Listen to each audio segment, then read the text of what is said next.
ഹരി ഓം. Divine vlogs വിത്ത് ഇന്ദുവിലേക്ക് ഏവർക്കും സ്വാഗതം. എല്ലാവർക്കും എൻ്റെ നമസ്കാരം. ഏവർക്കും ഓണാശംസകൾ.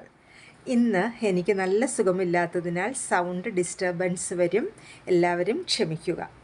ഇന്ന് നമുക്ക് ശ്രീമദ് ഭഗവത്ഗീത ധ്യാന ശ്ലോകം 7 ഒന്ന് നോക്കാം. ഓം നമോ ഭഗവതേ വാസുദേവായ. പാരാശര്യവചഃ സരോജമമലം ഗീതാർത്ഥഗന്ധോത്കടം നാനാഖ്യാനകകേസരം ഹരികഥാ സംബോധനാബോധിതം.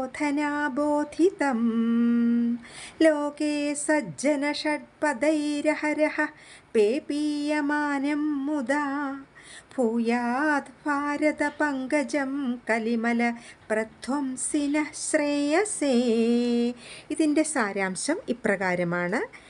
പരാശര മഹർഷിയുടെ പുത്രനായ വ്യാസൻ്റെ വാക്കുകളാകുന്ന നിർമ്മലമായ സരസിലുണ്ടായതും ഗീതയുടെ പൊരുളാകുന്ന സുഗന്ധം പരത്തുന്നതും പലതരത്തിലുള്ള ആഖ്യാനങ്ങളാകുന്ന അല്ലികൾ ഉള്ളതും ശ്രീഹരിയുടെ കഥകളെ നന്നായി ബോധിപ്പിച്ച് വിടർന്നു നിൽക്കുന്നതും ലോകത്തിലെ സജ്ജനങ്ങളാകുന്ന വണ്ടുകൾ ദിവസവും വന്ന് തേൻ കുടിക്കുന്നതും മഹാഭാരതമാകുന്ന താമരപ്പൂവ് നമ്മുടെ കലികാല ദോഷത്തെ അകറ്റി ശ്രേയസ് തരട്ടെ എന്നതാണ്.